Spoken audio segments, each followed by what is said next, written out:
Hey, what's up? What's up? What's up? This is Elijah with Glenses. Is how I see it. Welcome to episode number 4, interview with a dad.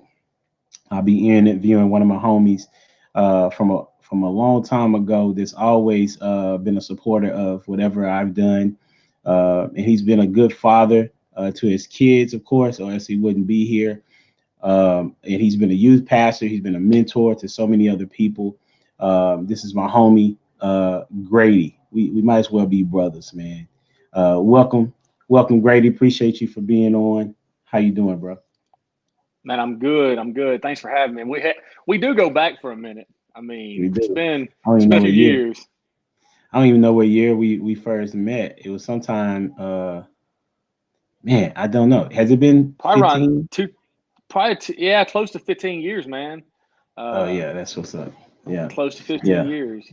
yeah. We met, was it the church in was it Marshall, Longview? It was Longview, something somewhere yeah, it was in Longview. Longview, yeah, yeah. Okay, Drew had me bring you guys up when he came up and led okay, worship one time, and okay. That's what it was. it just we clicked, We man. just clicked. This ever since Yeah, then. That's what's up. So tell the people about yourself. Who is Grady? man. Grady is a guy who is just every other guy. I mean, I got a story like every other guy. Um, Married, screwed up in my first marriage, messed up, dropped the ball, failed, whatever people want to say.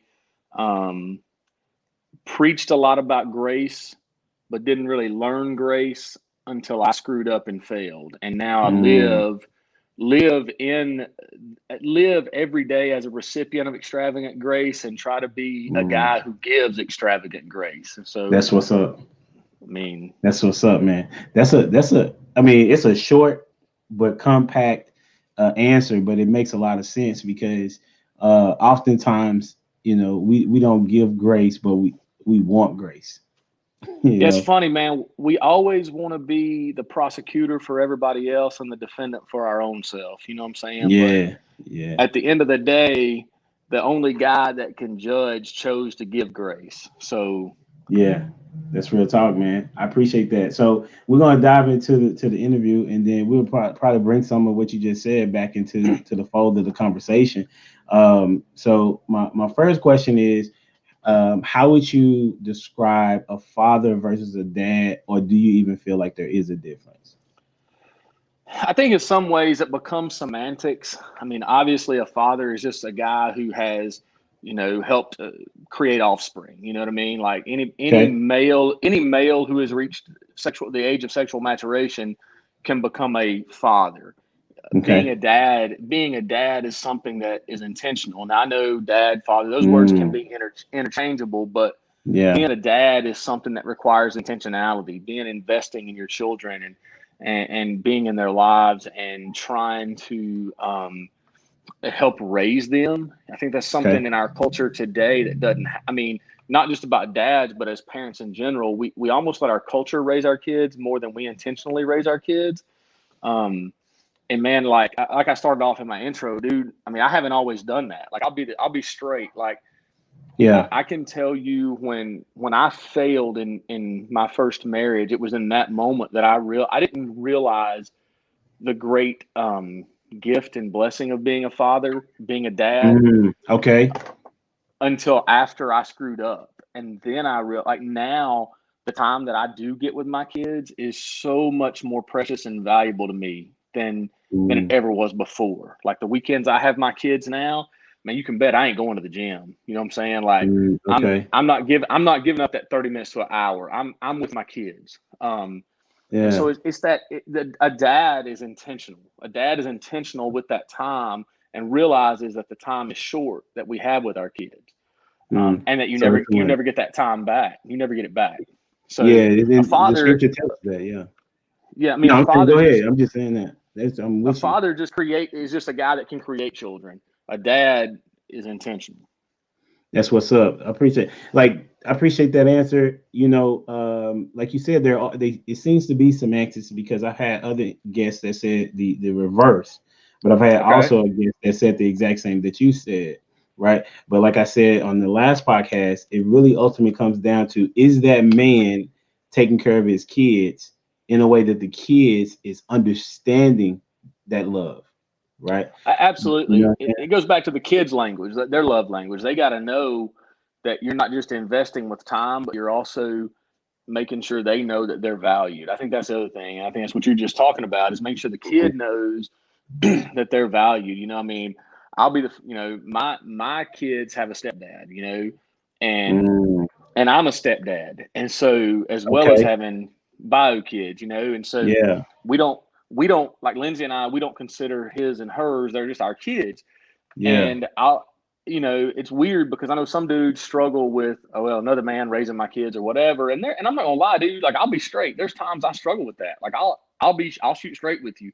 yeah, But at the end of the day, like if I ever like I guess what I look at is if I value my children and I trust that their mother values them, then she's not going to put someone around them in their life who's not uh, positive. You know what I mean? And so like yeah, yeah, my kids have a stepdad. I'm a stepdad, and so I want to invest not just in my own children, but in my stepchildren in a way, and my mm, kid's stepdad invest in them in a way so that they know that they're valued and that they're loved as well. And I think it's great for me to give them time, but if they need something other than time, you know what I mean? Like if my kids need to yeah, know they're valued because I'm not just hanging out with them, but because I go value their cheer competition, or because mm, like one of my stepson, he's into video games. I don't understand video games. Be the first to admit it. Like if it's not Madden or EA Sports from back in the day, I'm out.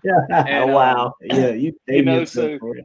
I know, right? So, but that's it. But I try Yeah, to listen to him. I don't understand it, but I try to at least listen to him to say, okay, well, I don't understand it, but I try to listen to what he values. You know what I mean? So yeah, we got to let the kids know that they matter, and that's either time, it's talking, communication.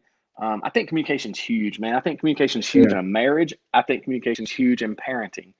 I think hmm, communication's huge in being a dad.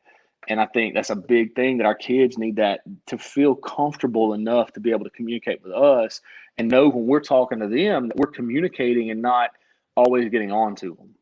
yeah. That's a good point because one of the things that me and my wife uh,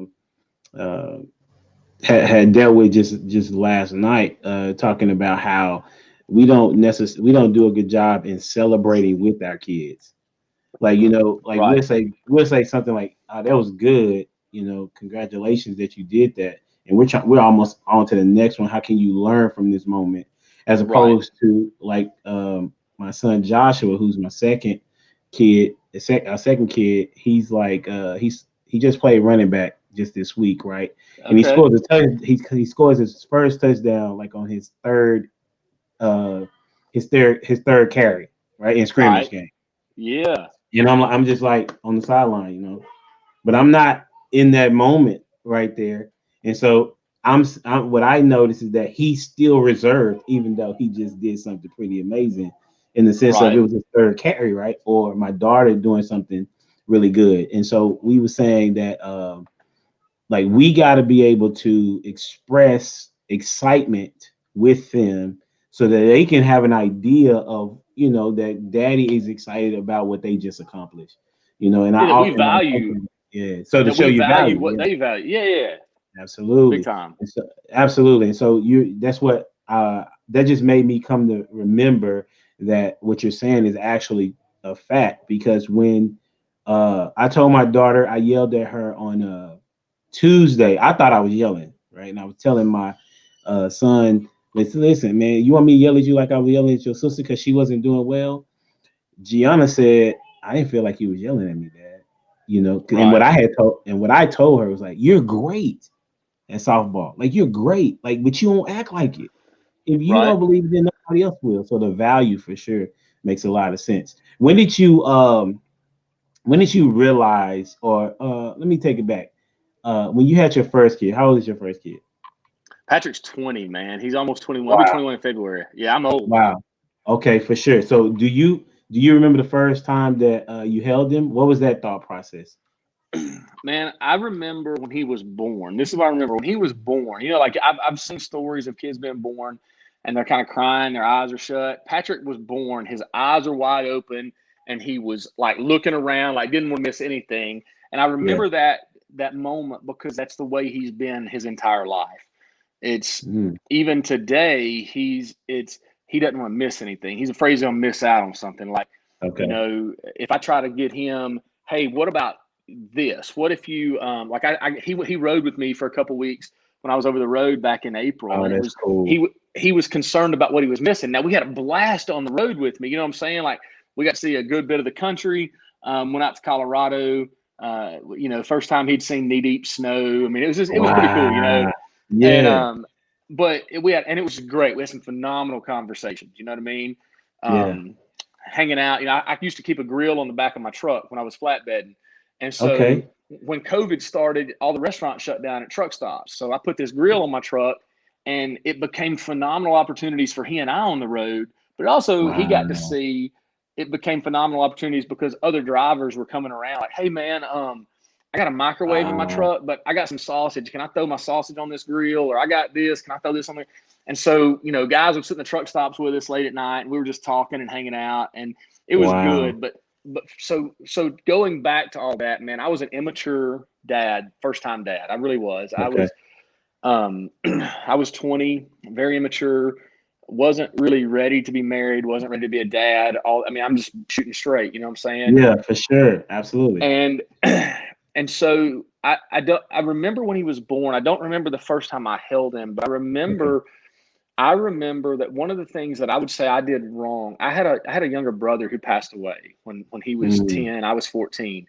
And I Oh, made my wow. mind up. I made my mind up then that if I ever had a child, the first son I had would be named after him. And Okay. so I wanted to honor my brother, but what I don't think I did, I didn't have people to kind of guide me, or if I did, I wouldn't have listened to him because I was stubborn. But Mm. what I didn't do well was I wanted to honor my brother, but when I did that, I think I stole some of my son's individuality, if that makes sense. Wow. And Okay. so I Yes, that struggled does with make sense. the very early part of his life, wanting to honor my brother with him kind of becoming and hey, remember your namesake. And I think that's fine to an extent, but I think it also put pressure on my son that was Okay. unnecessary. Man, life's Okay. tough enough. And I think I put some pressure on him instead of being able, like you're talking about, celebrate the wins and celebrate the big moments and say, hey man, what is your path going to be? What is it that you're going to do? And what trail are you going to blaze in your life? Instead of Yeah. helping him identify and find that. And so in some ways, I think I failed as a dad with my oldest son Okay. in that regard. Because I Okay. kind of, I'm very glad that I named him after my brother. Don't misunderstand, Right. but Yeah, we I with just you. Yeah. I just feel like in a way, my son and I've had that conversation. Like, there was a lot of it's before Did he my feel the divorce. same way? Yeah, he did. He felt, in some ways, he also felt like because I was in ministry, I kind of expected him to have this level of perfection, which is probably true Yeah. as well.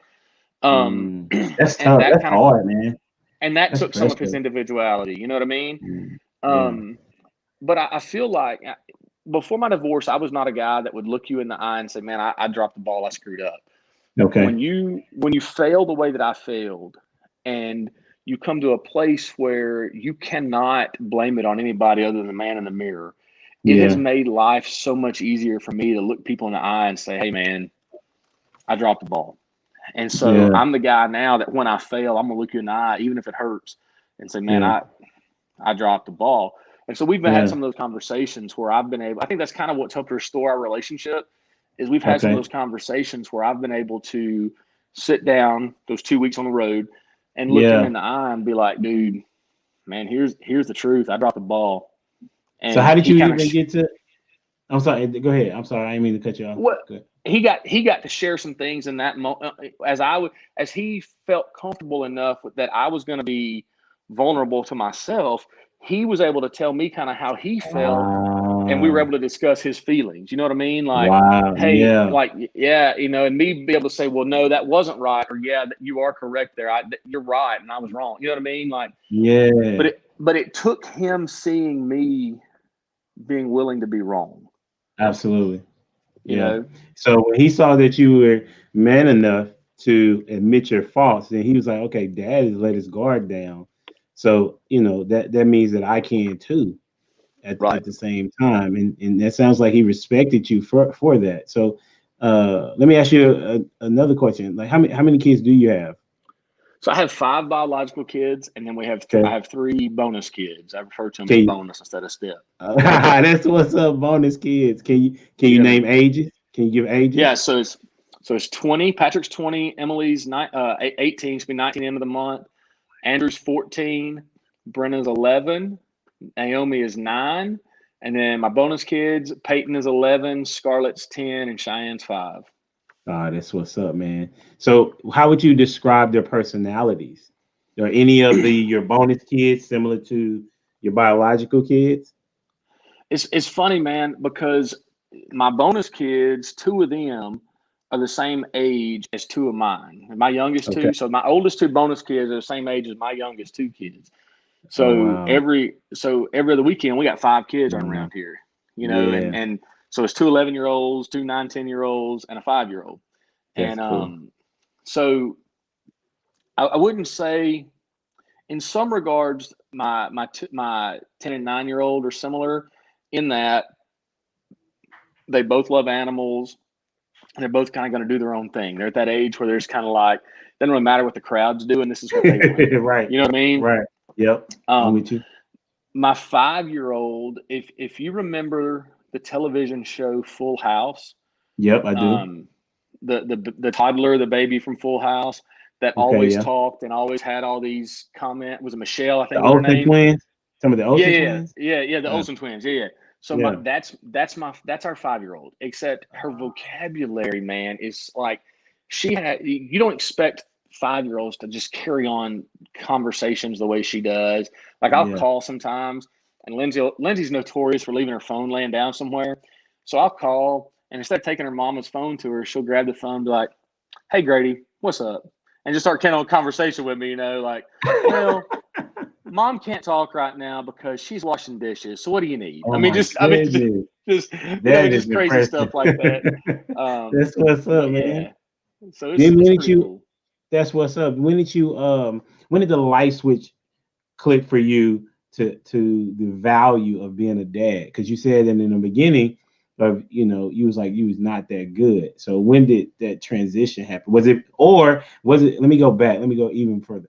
Why did you think that you were not that good of a dad? Was it because of your dad, or was it because you didn't have enough mentors? Like or was it just you as an individual? I mean, I'm huge on taking personal responsibility, and so Okay. I think it was me. I think that I think it was a combination. Well, okay. I spent 20 years in vocational ministry, so you'll never hear me talk completely bad about vocational ministry, but you will hear me say this, that vocational ministry puts some challenges on families that other jobs don't. Now, that's hard to say because I think a bunch of ministers are lazy and ought to quit their job every 5 years and go get a real job and see how their people live. Um, Mm, okay. I but see you. that that being said, I'm still going to say it was me because I'm the one who chose to not put my foot down when a pastor or an executive pastor wanted me to work 80 or 90 hours a week. I'm the one who didn't say no. I'm valuing my Wow. family time. So at the end of the Right. day, I'm going to say me. I think quite honestly, um, ministry was my vocation. It was my career. It was my calling, but it also became my idol. I was Really? always looking for not the next platform, but what was God going to do next? Where was God going to put me? How was God setting me Mm, up? And I probably thought too highly of myself. And so I okay. think you add all of that up, and it took me led to me not valuing my role as a dad. Wow. It Okay. led to me not valuing the time. I remember we had a missions pastor at a church I served, and he was we had a conversation, and I remember it well. Wow. We Hmm. had a conversation, and he was talking about when Patrick was a freshman in high school. He made the comment that what hit him with his son, because he used to be a youth pastor, what hit him with his son was when his son got to high school, his wife started saying, "You got 48 months. You got 48 months." Then his sophomore year, you got 36 months. His junior year, 24 months. Mm, When he finished, you got 12 months. And that was what made him real. And even then, even hearing that conversation, I didn't value it. You know what I mean? Like I heard wow. it, but I didn't like make any life It did changes not in my connect. life. Yeah, I didn't change anything. And so for me to answer your question, why I think I wasn't a great dad, man, I think it was all me. I'll be honest. I think it was, yeah, there were some stresses, but at the end of the day, I'm the one who was responsible for the decisions that I made. Yeah. So yeah. And your next question was, what was the life switch? Yeah. So for me, the light switched when I hit rock bottom, when I failed, and I didn't even when I failed, I didn't hit rock bottom then. It took several months. But when I failed, my initial reaction was, okay, how can we do damage control? How can we do damage control so that I don't lose my career, don't lose my ministry, this, that, and the other? Mm. And then, like, as the months went on, I began to like have some issues that were still all about me. And man, Mm. I was when I first started driving a truck, I was gone for, I don't know, several months before I came home. And it was my daughter had to have her tonsils out on Valentine's Day. And I What remember age is this? walking Which one is this one? Brenna, she's now 11. Okay. So I think she was probably 8 at the time. Okay. So Okay. maybe, yeah, she was 7 or 8 at the time. She had to have her Okay. tonsils out. It was Okay. on Valentine's Day. And I hadn't been home. I didn't come home for Christmas that year What? because, so that was like, the not to berate or talk bad about their mom, but we had agreed that we weren't going to tell them we were actually divorcing until we could be there together. Okay. And to make Christmas seem as normal as possible, I Okay. wasn't going to come home. Well, right before Oh, okay. Christmas, she told them it was anyway, but I'd already decided to stay out, so I stayed out. I didn't get home for Christmas. Well, my daughter was having her tonsils out on Valentine's Day, so I was like, man, I'll be there. So there was a bunch of stuff that happened the day before where I almost didn't make it home. I was supposed to be back the day before, and uh, truck broke down. Ended up having to catch a last minute flight out of Columbus, Ohio, into Atlanta to Wow. get home for the surgery. But when I walked in that waiting room and she was laying in that bed, and I walked in and gave her a stuffed animal I'd picked up in a truck stop probably. But I gave her that stuffed animal, man, just seeing her eyes light up and realizing, Mm. like, it changed me, man. Like, that weekend What? I quit the job I was working that weekend and went to work for a company that would have me home every weekend because Wow. I could not, like, seeing the look in her eyes. It just completely changed. Yeah. Um, and so Wow. now, man, I mean, Lindsay knows, like, You we're broke on the up. same schedule with our kids. Um, we're on the same schedule with our kids. So she knows, like, the weekends that we have our kids, we don't plan like anything. You know what I'm saying? Did I lose you? Hello?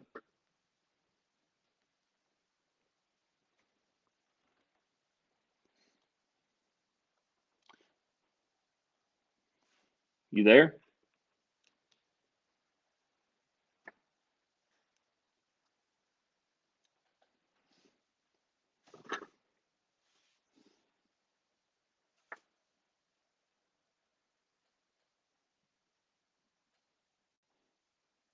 You still with me?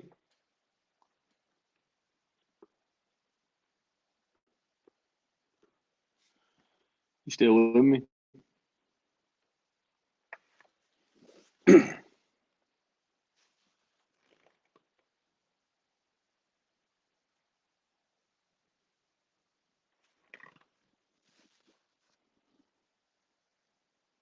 Did we lose each other?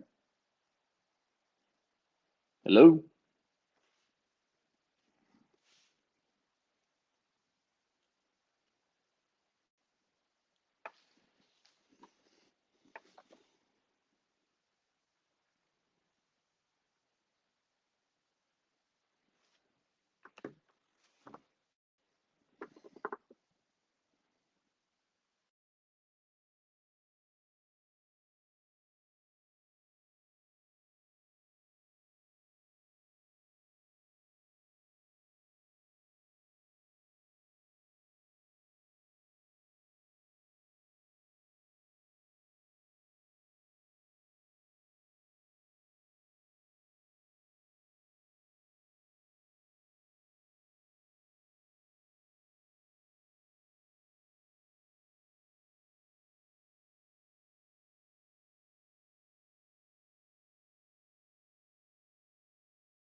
Man, that was such a good story too, man. My internet be tripping. I'm gonna have to Oh, I edit thought this it was too. me, man. I live out here in the country with no Wi-Fi, so this is all off cell service.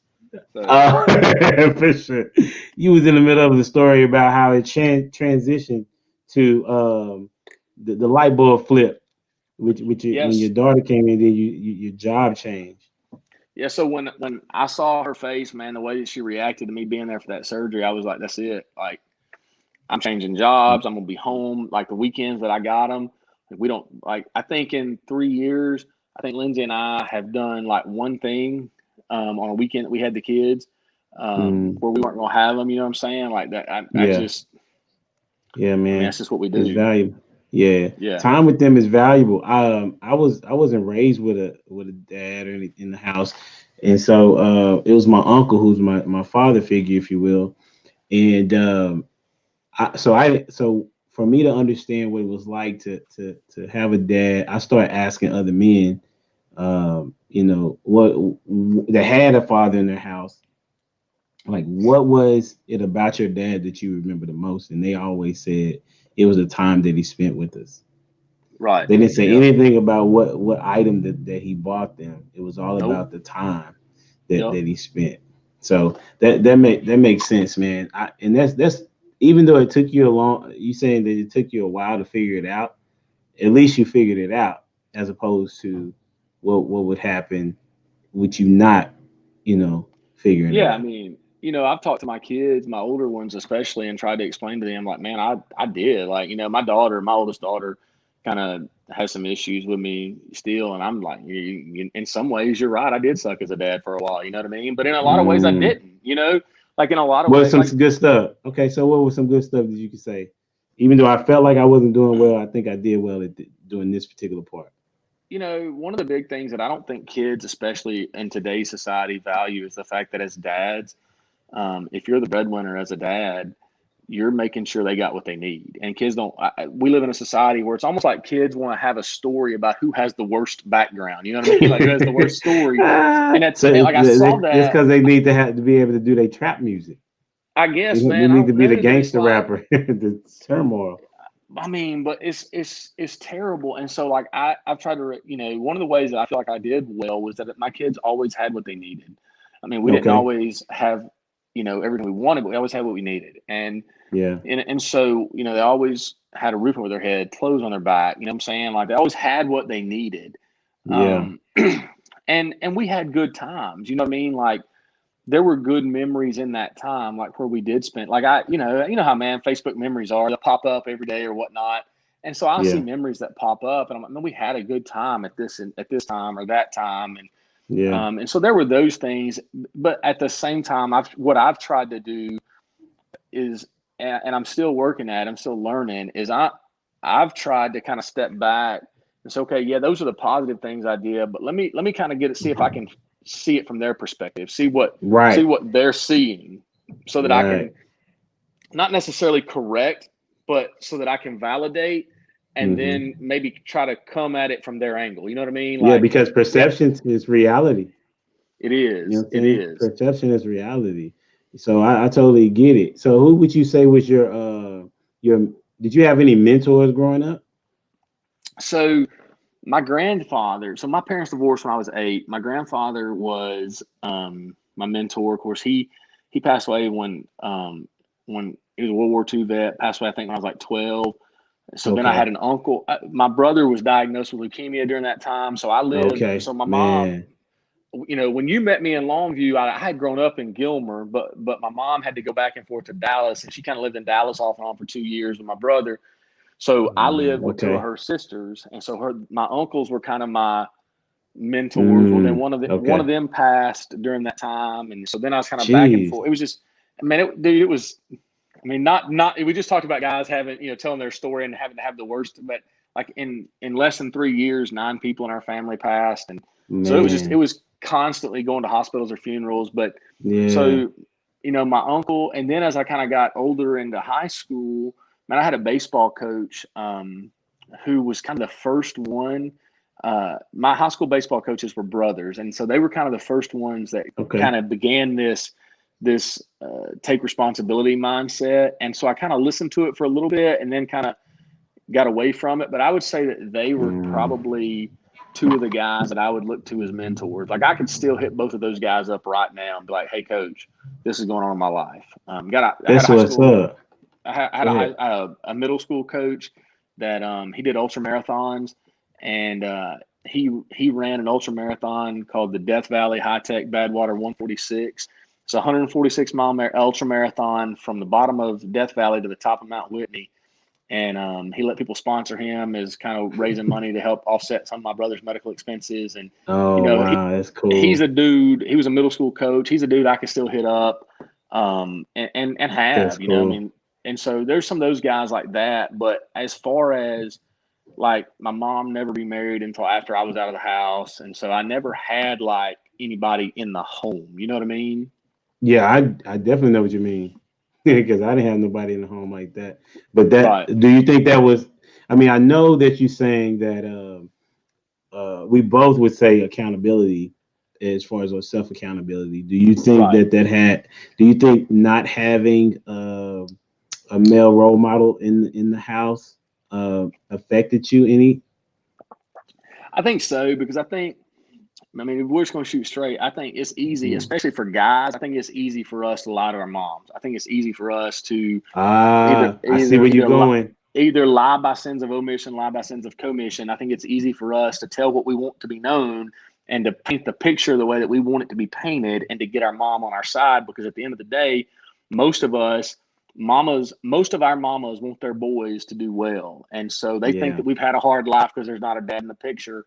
And we learn at an early age how to turn that to our advantage.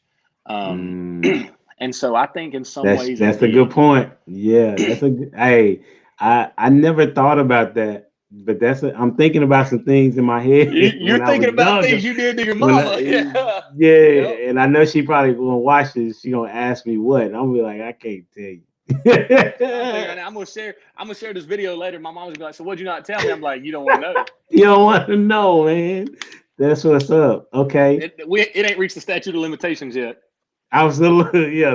That's like after death. You know what I'm Yeah, saying? exactly, Maybe in exactly. heaven or something. May no, because God removes our sins as far as the east is from the west. So I guess it ain't gonna happen. That's what it sounds. uh, no. That's what's up. Okay, okay. Take me back to like when you were younger. What's the earliest memory, uh, solid dope memory that you have when you was a kid? What was? Do you have one?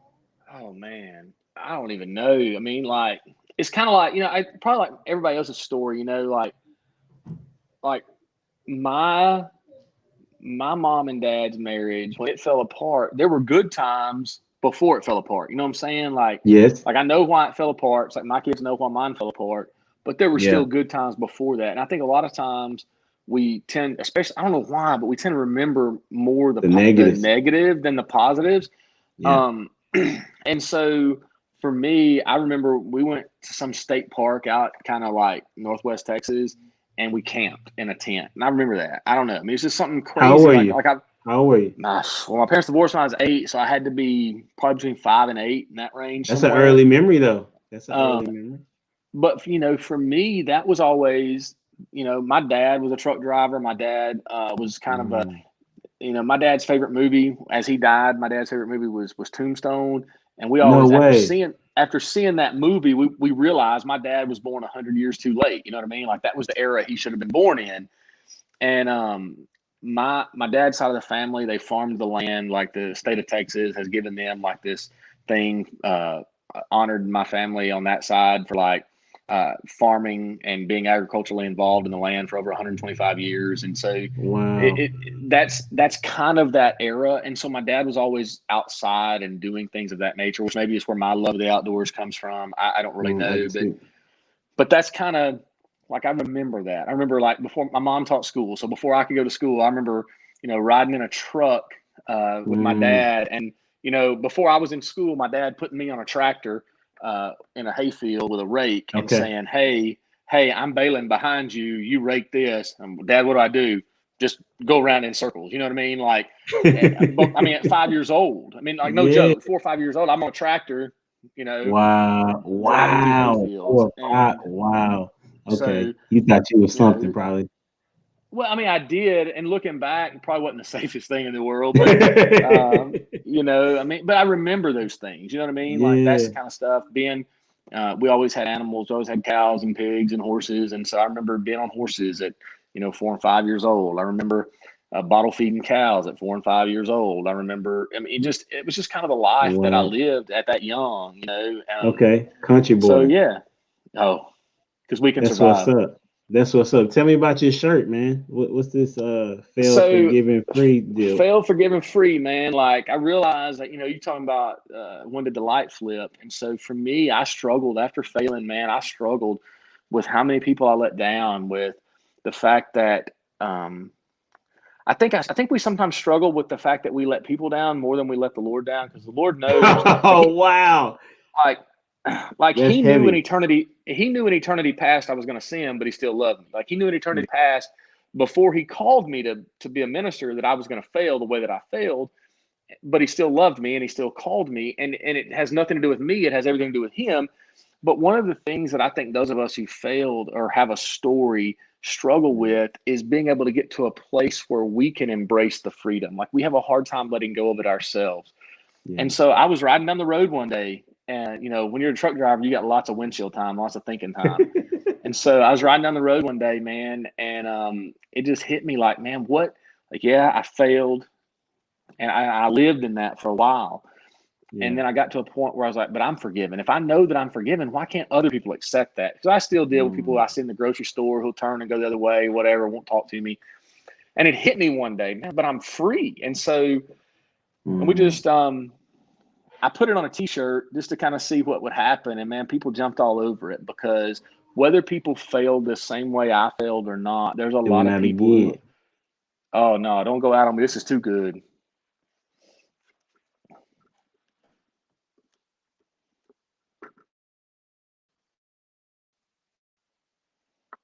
Back, talk to me, talk to me.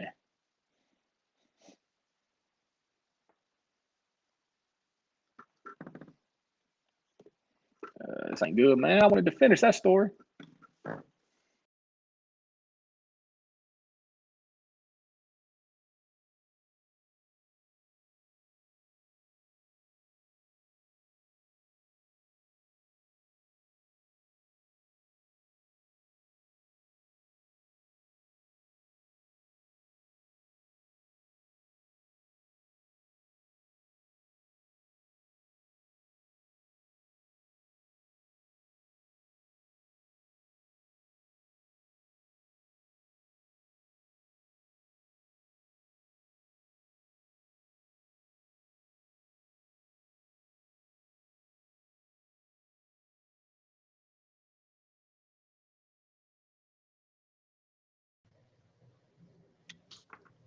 Yes, sir. All right, man. So yeah, I just put it on a shirt one day, after kind of realizing that I had to start living in the freedom that God had given me. And Mm-hmm. we created a Facebook page, Fail Forgiven Free. We threw it out there. Hey, we got these shirts, and man, people jumped all over it, and people started telling us their story. I've Mm. had people tell me stories about meth addiction and how they overcame that, Wow. how they're free from that. I've had people tell me stories about that they were not even it wasn't even their choices. People who have been wronged by other people and they were carrying their baggage, Uh, telling me they had to get to a place where they realized they were forgiven and free.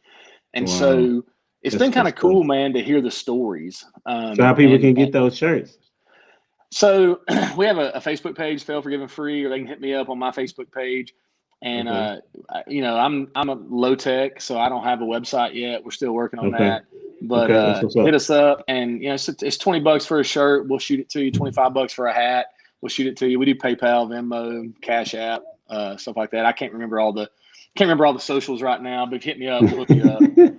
That's But what's up, man. it's just been fun, man. When I'm at the gym and people talk to me, because I work out, I'm like most dudes. I cut this off so people can see my arms, and I'm at the gym and people come up to me and want to talk to me about my shirt, or I'm wearing one of these when I'm out on the road, man, and I'm at a truck stop in, Denver, Colorado, and a guy sees my shirt or my hat, and Mm.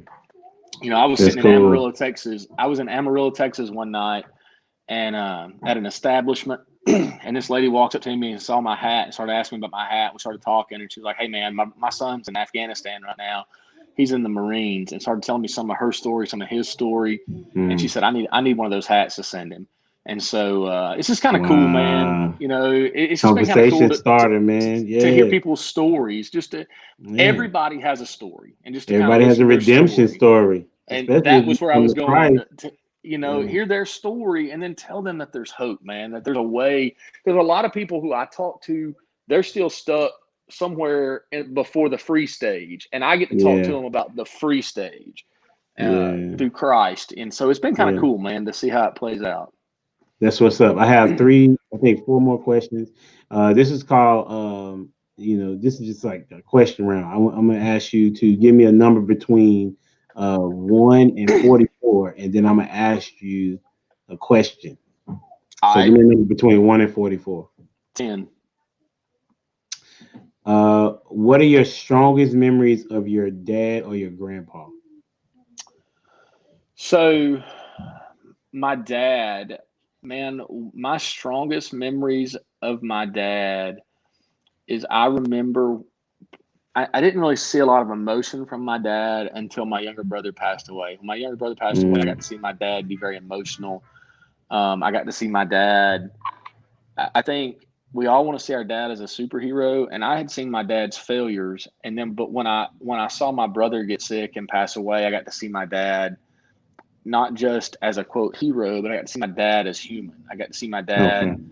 as a That's guy who had made a human. lot of mistakes and was trying to recover. You know what I mean? Okay. And like, Yes. and I think he realized some things then, and so that's probably one of my strongest memories of my dad. That's what's up. Okay, thanks for that. That was man.